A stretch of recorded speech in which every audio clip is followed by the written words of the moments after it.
partir de este momento, la economía dejará de ser una dimensión desconocida.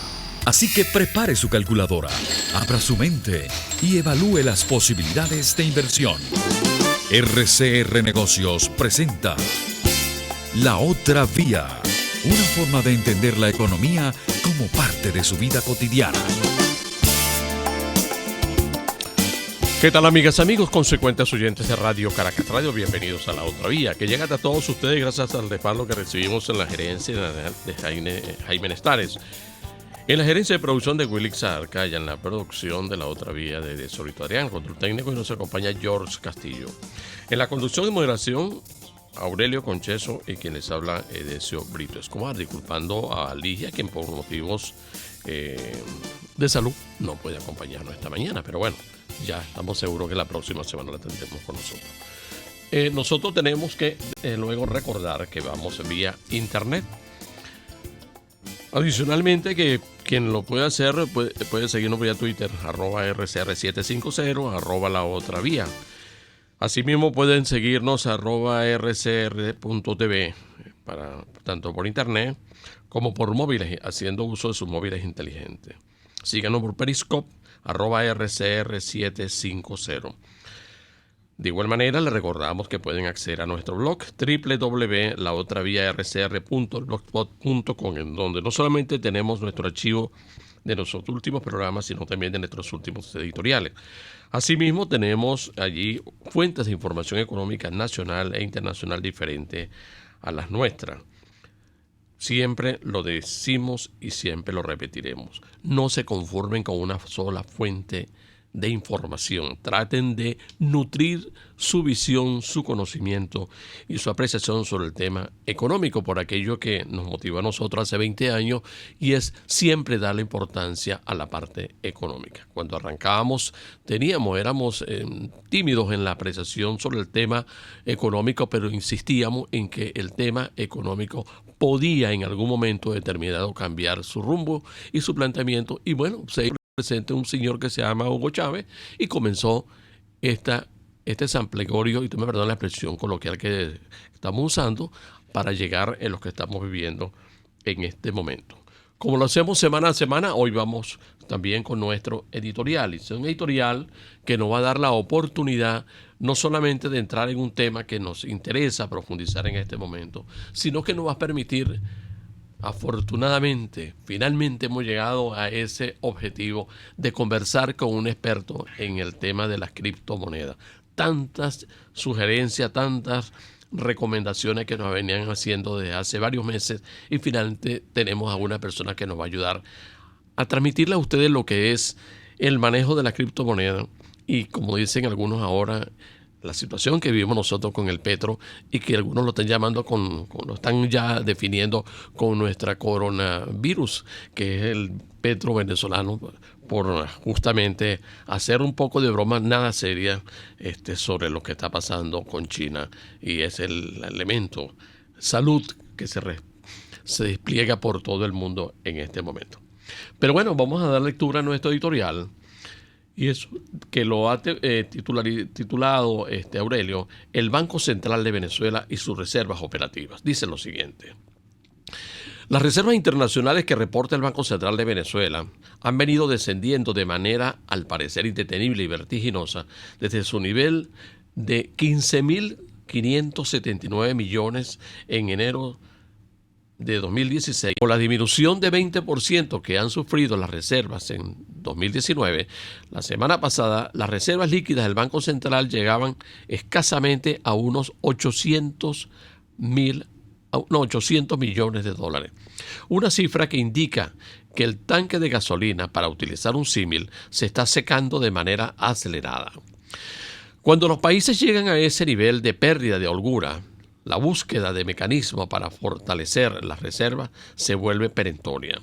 En 1989, el gobierno de Jaime Lucinchi había consumido la casi totalidad de las reservas líquidas para mantener una ilusión de prosperidad, y la dejaba en unos 300 millones de dólares al nuevo gobierno, que no tuvo más remedio que, raudo y veloz, acudir al Fondo Monetario Internacional en procura de la consecución de un préstamo de fortalecimiento de reservas, cuya contraparte era un plan de ajuste severo.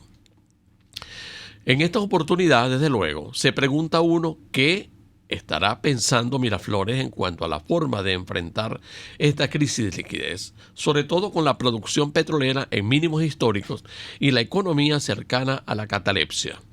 No es que haya muchos organismos que presten para hacer posible el fortalecimiento de reservas. Además, los países en capacidad de hacerlo no lo hacen directamente, sino por intermedio del Fondo Monetario Internacional, como han hecho Estados Unidos y China en otras oportunidades, y difícilmente aliados como Irán, Rusia o Turquía estén en condiciones de ayudar.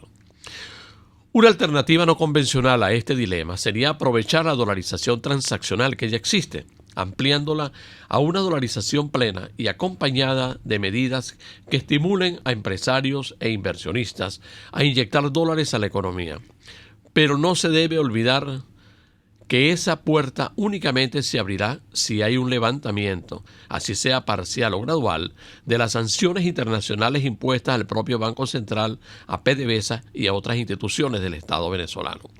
Es cierto que esa posibilidad requiere de un cambio en el estancado panorama político, y es por eso entonces por lo que no deja de ser interesante que se escuchen ciertas reflexiones a propósito del tema.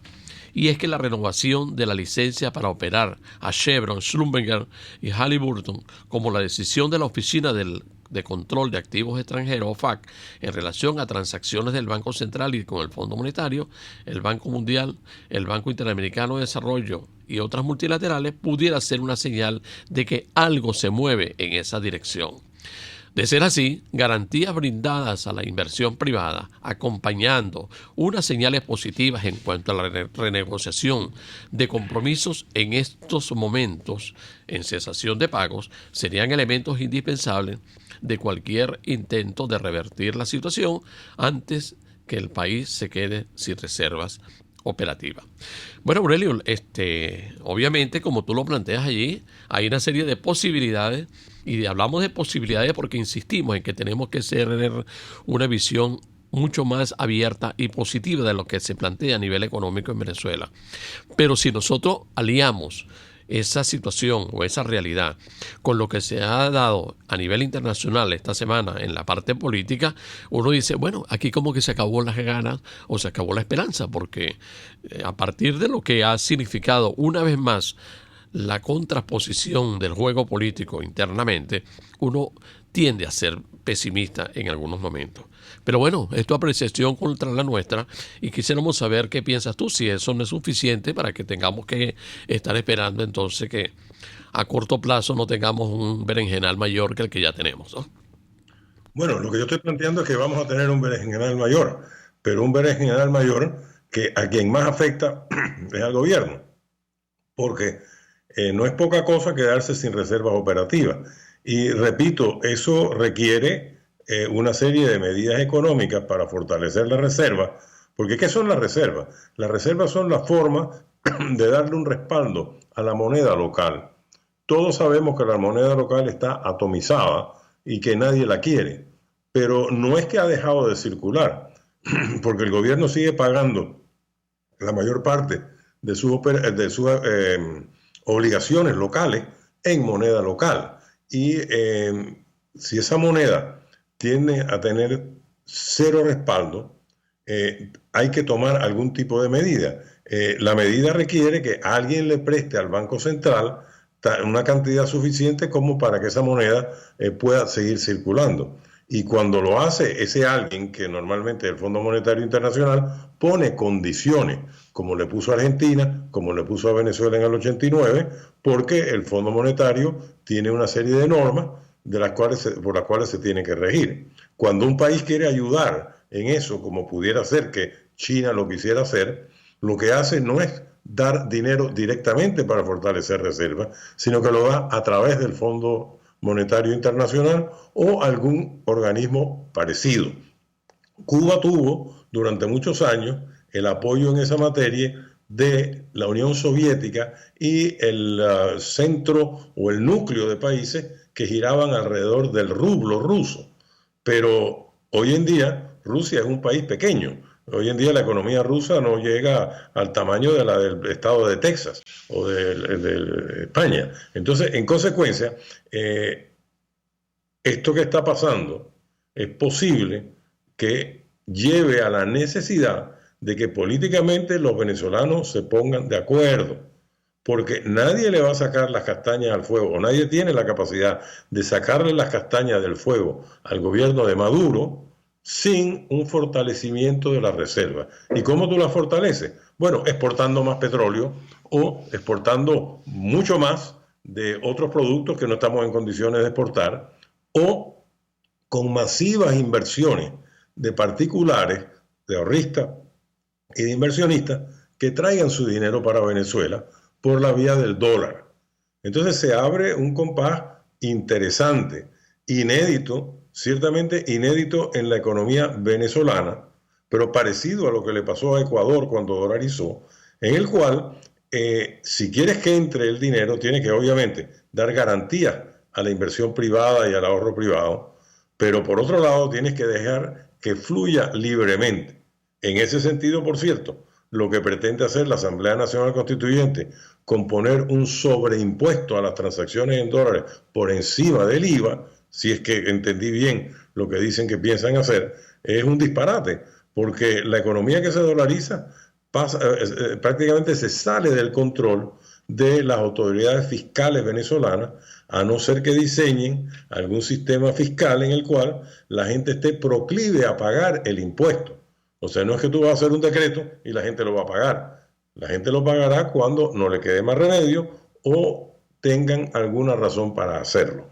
Entonces, eso acorrala desde el punto de vista fiscal y monetario al gobierno más de lo que estaba acorralado, al gobierno de Maduro me refiero, pero abre una posibilidad de que haya más presión internacional, inclusive de Estados Unidos, para que los venezolanos se pongan de acuerdo en una ruta de salida política antes de que le arrimen la canoa del Fondo Monetario o de un organismo similar para resolver este problema de la evaporación de las reservas líquidas que está sufriendo el Banco Central. Pongo esto en el tintero porque, como tú dices, están pasando muchas cosas. La gira de Guaidó por Europa y se rumora que puede ir a Estados Unidos también, ha sido importante. Por otro lado, el gobierno sigue jugando duro internamente, pero están pasando cosas fuera. O sea, Venezuela no es el ombligo del mundo. En Estados Unidos están sucediendo cosas. Empezó una campaña electoral. Hay el proceso de impeachment que se llama con Trump. Trump está jugando duro, pero lo último que quiere tener Trump es un fracaso y va a jugar a un éxito de cualquier cosa de que haga Estados Unidos en Venezuela. Después del corte podemos ampliar un poco más sobre esto. Sí, vamos a una pausa y ya venimos con la otra vía a través de Radio Caracas Radio. Usted escucha La Otra Vía, una forma ligera de entender la economía, por RCR Negocios. Puedes seguirnos en nuestras redes sociales.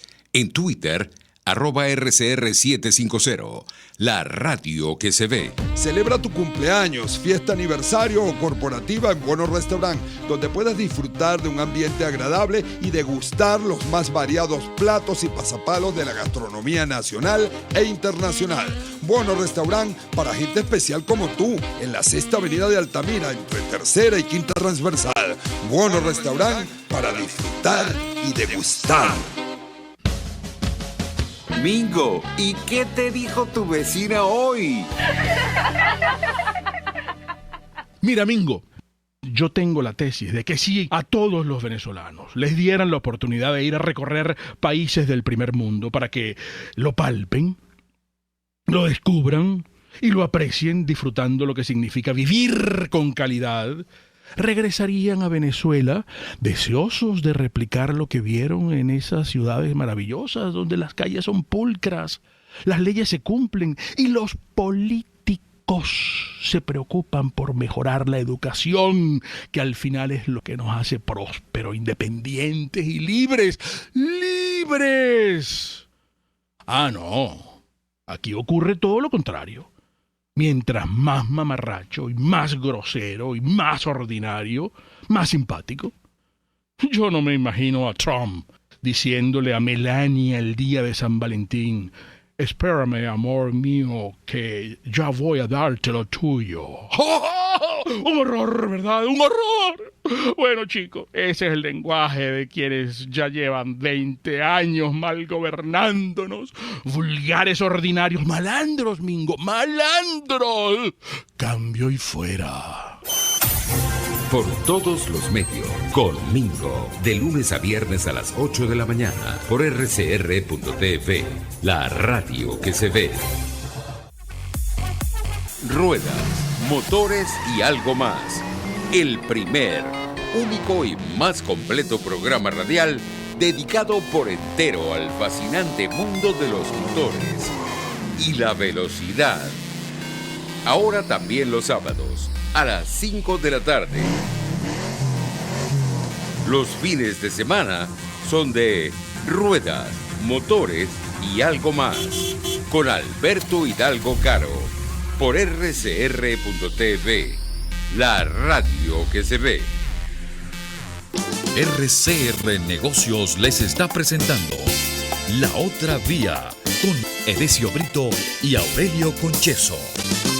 Pues sí, las cosas son así este fin de semana. La semana pasada nosotros tuvimos como invitado al profesor Rubén Darío Díaz, un profesor de IESA, y lo hacíamos con la intención, como lo decíamos en aquella oportunidad, no solamente de aprovechar su conocimiento, sino también, como también lo afirmamos nosotros en este programa, y es no cometer el error en el que incurren algunos colegas, y es el improvisar respuestas y reflexiones con respecto a temas que no se dominan. Si hay un tema, nosotros exhortamos a que estén pendientes del tema económico. Es también creyendo que podemos ayudar a hacer entender el tema, y cuando no tenemos dominio del mismo, buscamos justamente un refuerzo. Nosotros, gracias al apoyo de nuestra compañera Ligia Perdomo, quisimos traer a un otro profesor este sábado. Y lo hicimos con base en una sugerencia, con un reclamo, con un planteamiento que nos hacen muchos de ustedes, y es entender exactamente qué es el sistema de trabajo de transacciones con criptomonedas. ¿Qué es una criptomoneda? ¿En qué consiste el petro que estamos usando nosotros? ¿Qué es lo que realmente buscamos nosotros? ¿Para dónde vamos? Y es por eso por lo que también Aurelio enfocó su editorial precisamente hacia ese campo, para que podamos entonces tener una conversación esta mañana que nos permita entender todo lo que está pasando con respecto a este mecanismo. Nosotros para ello pues tenemos con nosotros acá en nuestro programa a Aaron Olmos. Aaron Olmos es economista, docente, investigador universitario y profesor invitado del IESA. Conversará con nosotros sobre el petro, pero también sobre criptomonedas y blockchain. Y bueno, primero lo vamos a tutear, porque claro, pudiera ser un hermano menor nuestro, ¿no? Y también para que Aurelio te diga, Aurelio, que no te pierdas, o sea, no te ausente, para que podamos justamente sostener esta conversación a tres y transmitirle a nuestros oyentes qué es lo que pasa realmente con esto. ¿En dónde estamos nosotros? Porque para muchas personas lo del petro en los últimos días del mes del año pasado, bueno, eso fue una fiesta, ¿no? Una fiesta, y nosotros insistíamos en que era dinero inorgánico porque no tenía ningún respaldo, ningún soporte, etcétera, etcétera. Pero preferimos que seas tú quien explique exactamente en qué es la dependencia de este medio de transacción, en dónde estamos nosotros, qué es lo que estamos haciendo nosotros, o simplemente es una ocurrencia venezolana, pues. Porque nosotros somos particularmente, y si no digamos eso, si no creemos en eso, veamos lo que nos ha pasado en los últimos 20 años, ¿no? Claro. Y hemos inventado cualquier cosa y ahora estamos metidos en un verdadero enredo y sin saber cómo salir, salvo no sea inventando cuestiones que uno finalmente dice, bueno, esto responde a una norma, esto no responde a una norma. Cuando Aurelio analiza lo del Banco Central de Venezuela, nosotros no hemos dejado de mencionar eso. Y es que aquí el Banco Central prácticamente está cerrado, ¿no? Prácticamente, sí. Bienvenido, Aaron. Bueno, muchísimas gracias, Edesio, profesor Aurelio también, Ligia, que está, me imagino que nos está escuchando, viendo. Sí, por lo menos, ¿no? No, muchísimas gracias por la invitación. Bueno, en principio habría que comenzar diciendo que hay que recordar, ¿no?, que la moneda de curso legal en Venezuela sigue siendo el bolívar. por el 318 constitucional. Indistintamente de dolarización, de eurización, etcétera. Indistintamente del uso de cualquier otro medio de intercambio transaccional que tengamos, la moneda sigue siendo el bolívar para fines mercantiles, hechos económicos, actividades jurídicas, legales, cualquiera que ésta sea. El 318 nos dice que es el bolívar. Eso no ha cambiado. ¿Una criptomoneda qué es? Una criptomoneda es un vehículo, ¿sí?, digital de transferencia de valor. ¿Ok?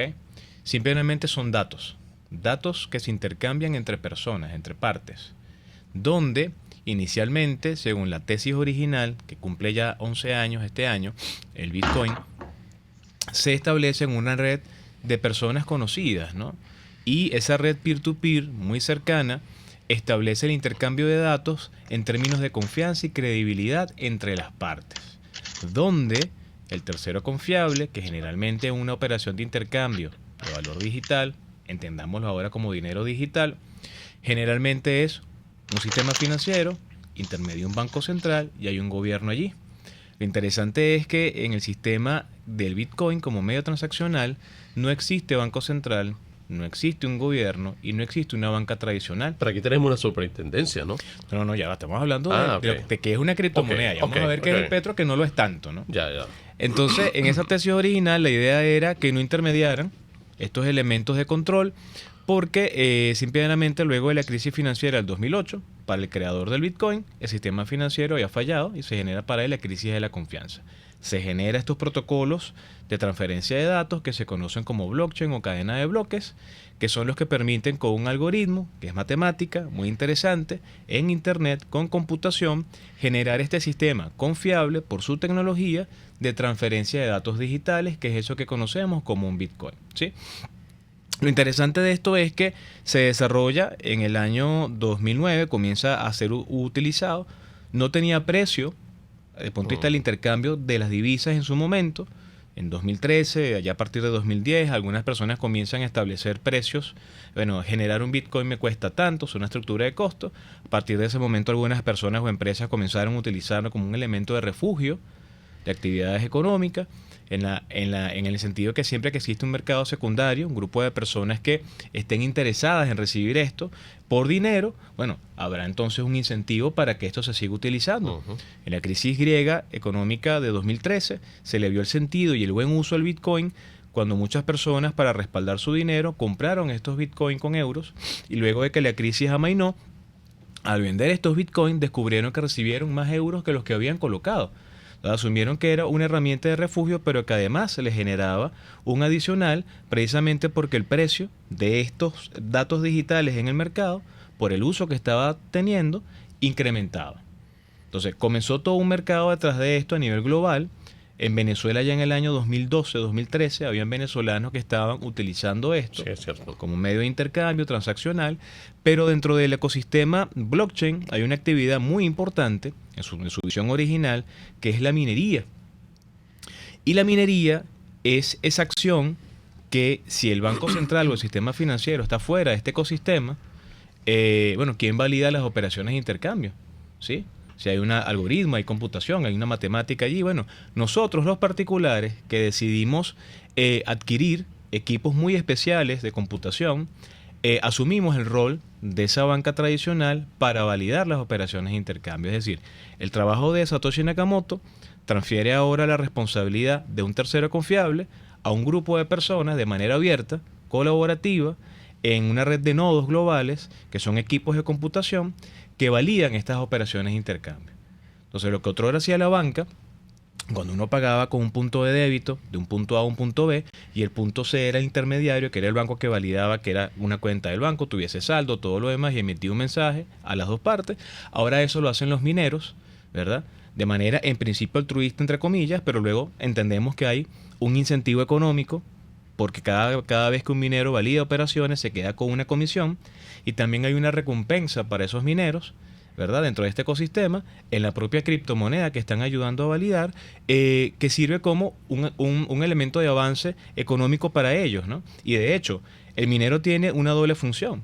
El minero trabaja como una suerte de banco tradicional, validando las intermediaciones entre ellos, y también funge como una suerte de banco central, porque es con la labor del minero que se generan las nuevas unidades digitales de esas criptomonedas.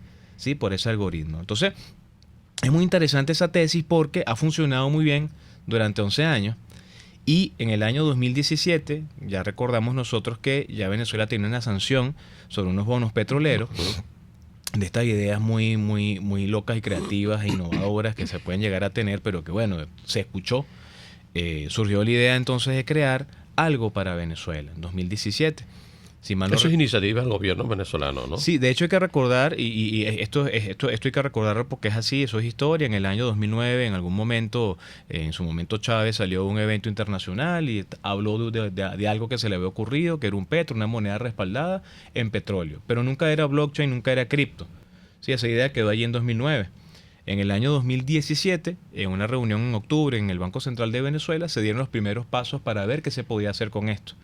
Y luego en el mismo 2017, en diciembre, sale Maduro con la Gaceta hablando de que habían creado el petro. Un gobierno, por definición, cuando crea algo, un token digital... Vamos a hacer una pausa. Bueno, claro que sí. Estamos hablando con Aaron Olmos, economista, y justamente la persona con la que queremos entender todavía, ahora no hemos entendido nada todavía, lo admitimos. Estamos tratando de entender justamente qué consiste este elemento, que lo veo algo así como especie de un espacio especial en cuanto al elemento confianza. Así o sea, es. ¿cómo es posible que la economía mundial pueda girar alrededor de la Así confianza de los seres humanos cuando todos los días estamos pegándonos gritos y amenazándonos con caernos a disparos? Porque es así, como uno concibe el mundo. Pero bueno, vamos a la pausa y ya venimos con más de la otra vía a través de Radio Caracas Radio, Roca, diciéndole a Aurelio, bueno, participa Aurelio, porque yo creo que ha llegado el momento de que justamente comprometamos también, como decíamos la semana pasada, al profesor Rubén Darío Díaz, para que venga en otra oportunidad, porque esto no se termina en 20 minutos. A la pausa. Estoy escuchando detenidamente. Sí, sí. Existen muchas maneras de sacarle provecho a la economía sin estrés y todas están en La Otra Vía por RCR Negocios. Puedes seguir nuestra programación a través de rcr.tv, la radio que se ve. RCR 750 AM, porque lo bueno une. Les habla Claudia Macero y los espero todos los jueves a la 1 de la tarde en Contigo Liberalmente, un espacio cultural, dinámico e irreverente para escucharnos y debatir ideas junto a jóvenes que creen y defienden la libertad. Contigo Liberalmente, todos los jueves a la 1 de la tarde por rcr.tv, la radio que se ve. Una ventana para las propuestas y denuncias de las comunidades populares de Venezuela. Evelyn Martínez y la Red de Ciudadanos llegan debatiendo problemas y promoviendo soluciones. Es el Radar de los Barrios. Por la autonomía de los movimientos sociales que no pueden ser complementos de partidos o gobiernos. El Radar de los Barrios, de lunes a viernes, a partir de las 10 de la mañana. Por RCR 750 AM. Haga de la economía su mejor aliada y explore sus posibilidades de inversión en La Otra Vía por RCR Negocios 750 AM. Bueno, nosotros continuamos esta mañana nuestra conversación con Aaron Olmos, quien es economista, docente investigador universitario y profesor invitado desde el IESA, y que desde luego pues nos está ayudando a entender el elemento del, no el anticristo, no, sino el anticripto, como dice que hacemos los venezolanos también, porque aquí, bueno, somos geniales para inventar cosas y de repente nos damos una enredada. Yo no sé, Aurelio, qué apreciación tienes tú hasta ahora de lo que ha venido diciendo el profesor, y desde luego, pues si esto se corresponde con lo que nosotros aspirábamos a entender, ¿no? Bueno, yo creo que es muy interesante, pero de la explicación del profesor, el petro no se parece absolutamente en nada a una criptomoneda, porque según entiendo, en la criptomoneda, como el Bitcoin, la confianza la genera el sistema y el que el mismo está fuera del control de alguna autoridad interesada en manipularlo. Y en consecuencia, en la medida en que sea así, la gente va teniendo cada vez más confianza y se crea un medio de pago. Yo quería hacerle una pregunta, más allá de esto. Si cosas como el sistema de pago que ha desarrollado Amazon o pretende desarrollar Amazon recientemente, y otras empresas privadas, está en ese mundo de las criptomonedas o es algo distinto y quizás se parece más al Bitcoin, al Petro, que es algo que está promoviendo el gobierno venezolano. En el otro caso se dice Amazon, que tiene un poquito más de credibilidad que el gobierno venezolano. Eso es correcto. Evidentemente ya habría que distinguir entre lo que es cripto, blockchain, lo que son medios de pago alternativos que caen dentro de la esfera, lo que se conoce como fintech, financial technology, que es tecnología que facilita medios de pago de dinero fiduciario. ¿Sí? Un poco lo que vivimos en Venezuela con el pago móvil, que es una invención nuestra, que es algo muy interesante, que con solo pocos datos se conecta a la plataforma interbancaria para poder hacer una transferencia de dinero fiduciario, en el entendido que ya Venezuela prácticamente es una cashless society. O sea, nosotros no manejamos dinero en efectivo físico, básicamente todo es digital, ¿no? Por diferentes razones. Pero medios de pago como los que de alguna manera está desarrollando Jack Dorsey de Twitter con Square, caen dentro de la esfera fintech, ¿no? Todo lo que de alguna manera no contemple la creación de un token transaccional, un criptoactivo, como se le ha venido llamando luego de que esto comience a entrar en el área de las finanzas, en el área de la contabilidad y la administración, que no tenga blockchain detrás, o sea, unos protocolos de transferencia de datos que de alguna manera validen por confianza, matemáticas, algoritmos, y que esa data no pueda cambiar. Bueno, si no entra dentro de esa esfera, entonces lo llamamos más bien fintech, ¿no? Financial Technology, que de hecho en Venezuela también tenemos muchos ejemplos. Una cuestión, ¿somos innovadores entonces cuando hablamos del pago móvil? Somos innovadores por necesidad. O sea, no hay demostración de que la banca no se queda dormida tampoco, entonces. Es correcto. De hecho, recuerdo yo en IESA, un evento donde también pues, el profesor Rubén Darío estuvo presente llevando adelante la batuta, pues el tema fintech. Allá se desarrolló un evento que se llamaba Venezuela sin efectivo, donde conversamos con emprendedores. Ahí me tocó moderar ese evento, y básicamente era un poco la demostración de cómo nuestros emprendedores y la banca también estaban innovando por necesidad, pues ya estábamos sintiendo la escasez de billetes y lo difícil que era eso, y era indispensable crear medios alternativos de pago, ¿no? Los botones de pago, no solamente de las páginas web que tienen tiempo existiendo, sino aplicaciones para poder conectar y transferir entre nosotros en términos de confianza a una red cercana. Una pregunta. Sí, adelante, Aurelio. Sí, una pregunta. Ese grado de penetración, por así decirlo, por necesidad del pago electrónico, ¿cómo compara con la penetración del pago electrónico en países similares a Venezuela e inclusive a países como Estados Unidos? Pareciera que ha avanzado mucho más rápido que lo que es nuestra situación económica, es decir, es una modernización a la fuerza producto de las circunstancias. Pero ¿hasta qué grado ha llegado? ¿Está llegando a las clases más humildes también? O sea, ¿dónde estamos en eso? Y se pregunta sobre Bitcoin, Ether en algunas localidades de Estados Unidos. Hay gente que ni siquiera sabe qué es eso, ¿no? Y uno pensaría que allá en este país o en otros países europeos, deberían estar más atentos. Pero lo cierto es que la situación económica que nosotros tenemos, estos 20 años de política económica, los últimos 5 años en el proceso económico, la pérdida de confianza en la moneda, la inacción del BCB y muchas otras cosas han hecho que los medios digitales, para muchísimas personas sorprendería cómo en los diferentes estratos nuestros, sobre todo los más bajos, de mayor necesidad, hay una premiante urgencia de utilizar medios que le permitan a la gente solventar problemas rápidos, ¿no? Ya no solamente es el tema de tener o no un teléfono inteligente de alta gama. Muchos de estos medios se están desarrollando para hacer mensajes SMS con código que le permita a la gente de manera muy sencilla enviar información y recibir información. Entonces hay una penetración bastante elevada en Venezuela, mucho más que quizás en países que uno, entre comillas, llamara más avanzados, porque la moneda de esos países, si tiene confianza, si tiene respaldo, claro, si tiene poder de compra, si se invierte, si se ahorra, distinto a nosotros, donde en Venezuela, pues por diferentes razones que ya sabemos, pues no circula la cantidad de bolívares que requerimos, y si los tenemos, es exageradamente grande el volumen de billetes que tendríamos que manejar para hacer operaciones, y mucho más sencillo hacerlo en digital. ¿Qué rol desempeña esa dolarización a la fuerza que tenemos en Venezuela? ¿Esto se convierte en un elemento de apoyo, de competencia, o de qué? O sea, ¿en qué estamos realmente con la dolarización? Porque dice, bueno, estamos a la fuerza, pero le estamos sacando provecho. Sí, lo que pasa es que de alguna manera, no solamente dólar, ¿no? En definitiva, cuando uno se mueve por Venezuela, si uno va a Occidente es más peso colombiano, si uno va a sur es el real brasilero y el oro. Si uno está en el centro son euros y dólares. Si uno va a nuestras islas, entonces son euros y dólares. O sea, es el uso de cualquier otra cosa distinta al bolívar como un elemento transaccional. Es el dólar, es el euro, es el peso, es el real, es el oro, es el trueque, que hemos regresado a esos mecanismos.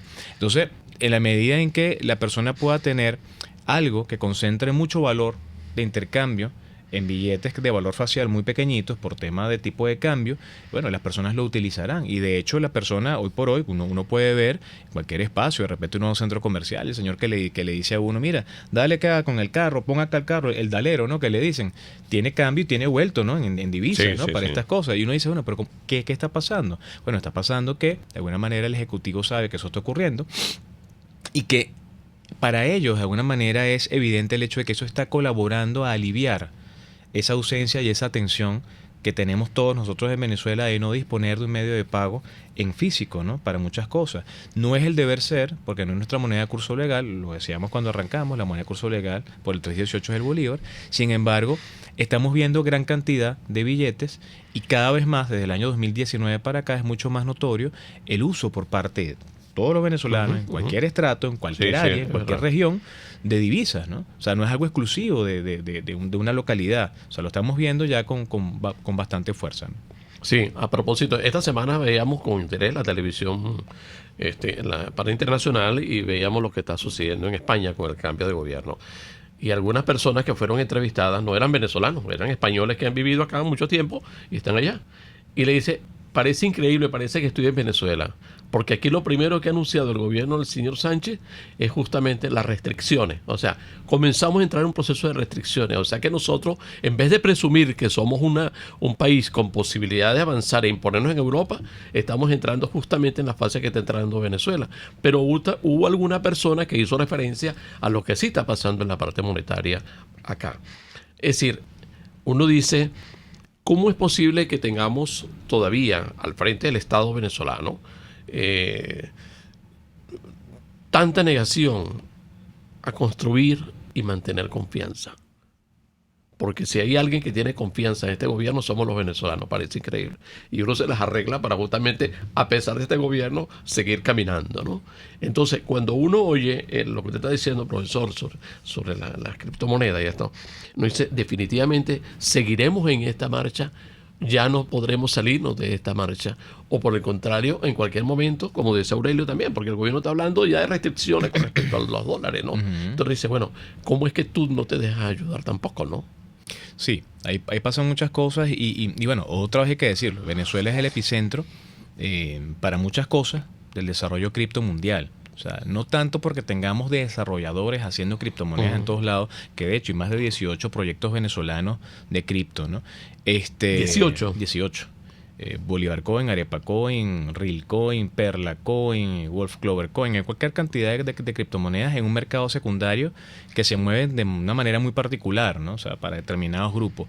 Y eso ha comenzado a ocurrir y está pasando, ¿no? Y lo interesante es que todo esto es nuevo.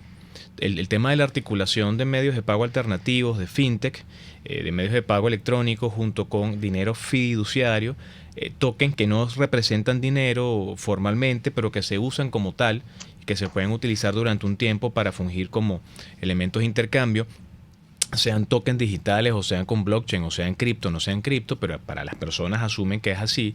Todo esto tiene detrás el tema de la confianza, la transparencia y el uso. Y Venezuela está entrando en una dimensión muy particular de algo muy nuevo, que es un neologismo que se conoce como criptoeconomía.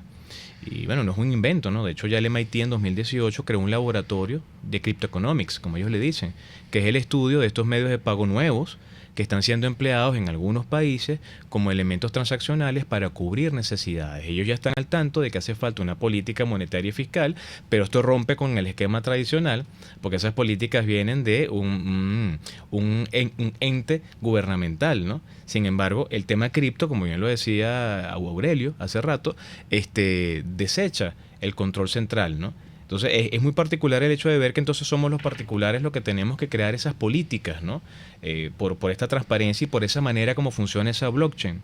Y tal cual como decía Aurelio hace rato, en función de lo que dijimos hace unos momentos, el Petro no pareciera ser una criptomoneda, porque no tiene las características de todos los proyectos que sí lo son. Entonces, el tema de la confianza, la transparencia, la minería, que es tan importante para darle certidumbre y usabilidad también. Más bien es un token digital gubernamental centralizado direccionado.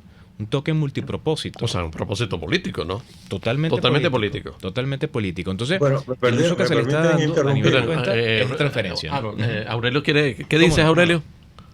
No, yo quería, ya que empezaron a hablar del Petro, y muy interesante como lo explica el profesor, pero no es político, es monetario también.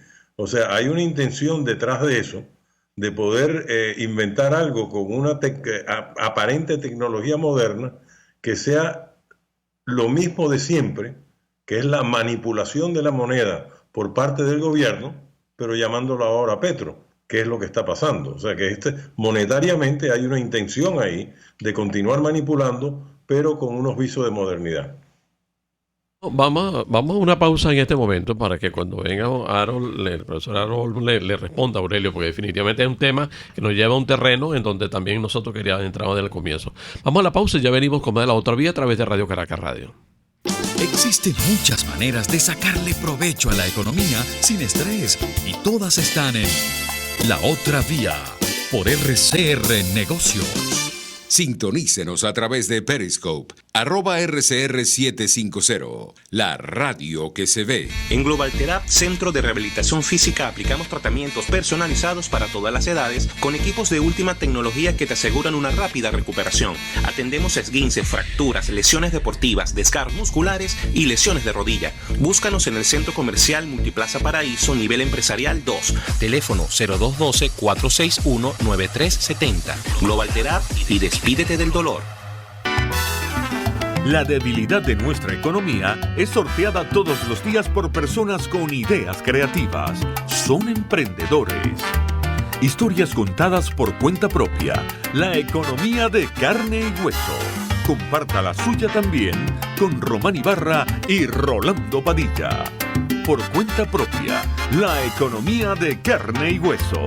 Todos los sábados, a partir de las 9 de la mañana, por RCR 750 AM. Una forma de entender la economía como parte de su vida cotidiana es La Otra Vía por RCR Negocios 750 AM. Bueno, ahora sí tenemos que decir, es una pena que se nos vaya a terminar el programa tan pronto, porque aquí fuera del aire hemos tenido la oportunidad de cambiar algunas apreciaciones que definitivamente tienen una respuesta para ti, Aurelio, ¿no? Que tú hablas que sí está involucrada la parte monetaria, etcétera, etcétera, pero uno dice, bueno, en diciembre hubo fiesta aquí, Pedro, sí. O sea, aquí cola y cola y cola, y aquí hay reales, aquí hay bolívares, cómprate esto, y tú tienes que venderlo, tú tienes que vender, porque era así como se le decía al comercio, ¿no? Sí, de hecho una criptomoneda en sus tesis originales, en su visión más básica, no es de uso obligatorio. Las criptomonedas son de uso voluntario. El tema del token Petro, lo llamamos token porque si bien puede tener una blockchain y un algoritmo que le da vida, son condiciones necesarias más no suficientes para que su operativa, es decir, su salida al mercado y su uso, lo podamos considerar como tal.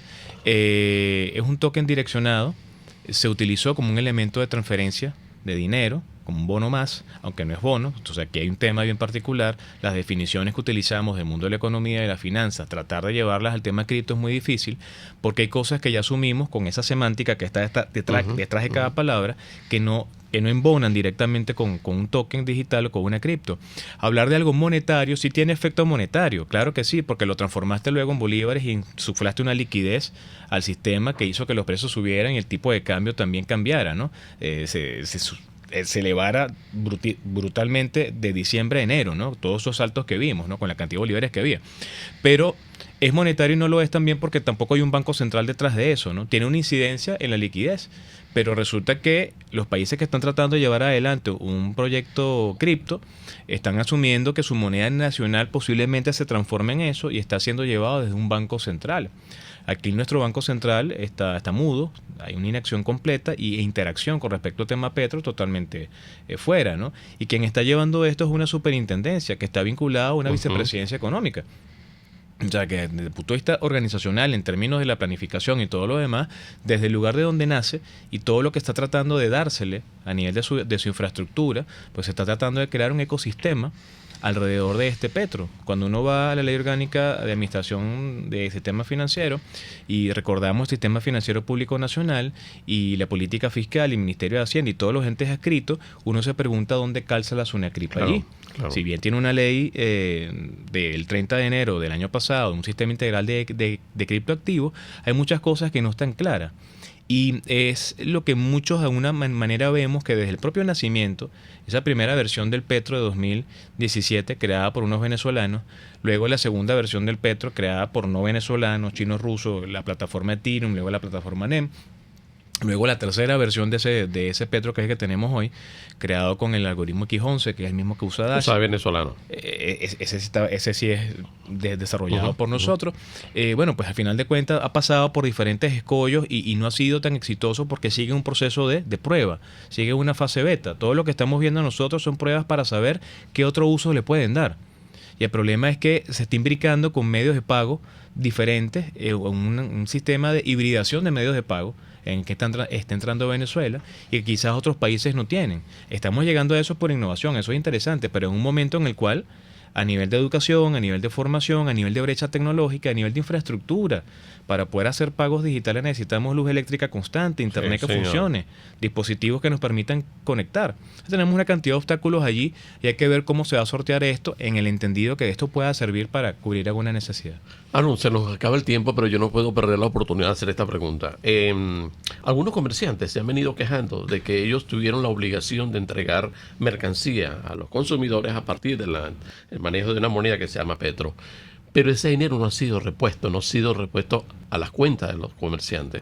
Entonces dice, los bancos argumentan por su parte, yo no he recibido tampoco por parte del Estado venezolano. Ahora, ¿cómo va a quedar eso? Eso se queda en el aire, se pierde. O sea, si no hay un banco central que se ocupe de eso, o mira, yo no sé cómo se manejará ahí en esa situación, pero la gente está preocupada por eso, ¿no? Sí, la oferta que le hicieron a los comerciantes era acepta el Petro y se te liquida. Se te liquida. A la brevedad posible eso en bolívares. Pero la pregunta es, bueno, entonces, ¿por qué utilizar un token para intercambiar si puedes utilizar directamente bolívares? La idea de cripto es que tú te manejes en el token digital. Lo otro es que no todos los bancos están conectados con esto, solamente el Banco de Venezuela. Sí. Y el BCB está ausente, ¿no? De alguna manera por lo menos está callado. Está callado, ¿no? Y por eso es que precisamente hoy, a las 9 de la mañana, en unos minuticos, en el IEPROCOP, va a haber un evento, se llama Visión ¿Dónde queda el IEPROCOP? En la Castellana. En la Plaza Isabel la Católica, subiendo un poquito, 2 cuadras, ahí está el IEPROCOP.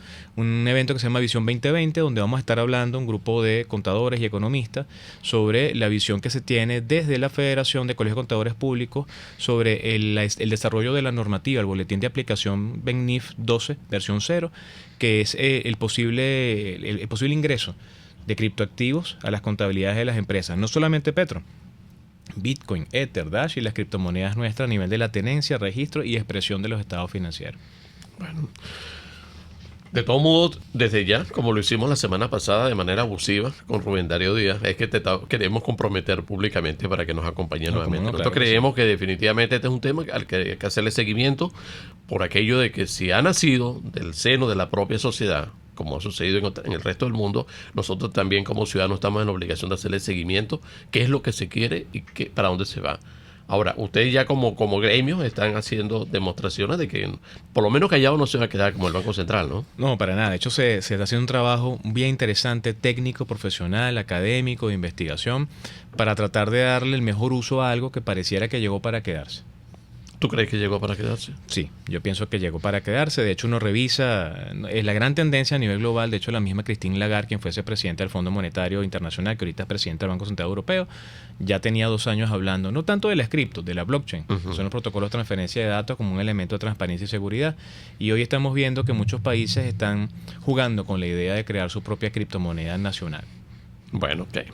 Bueno, nosotros estamos Aquí siempre dispuestos a hablar sobre el tema, Aaron, por favor. O sea, no dude en que nosotros siempre vamos a estar dispuestos a esto, porque definitivamente, desde que arrancamos hace 20 años, una de las cuestiones que insistíamos, y lo decíamos al comienzo del programa, es que el ciudadano tiene que informarse todos los días y a cada rato, porque todos los días están pasando cosas, más en este momento. O sea, si ya justamente estamos en esta onda de que estamos haciendo planteamientos innovadores a nivel financiero y lo están siguiendo fuera del país, algo estamos haciendo, a pesar de la forma como estamos siendo gobernados y desde luego de la manera como se insiste en llevar la economía.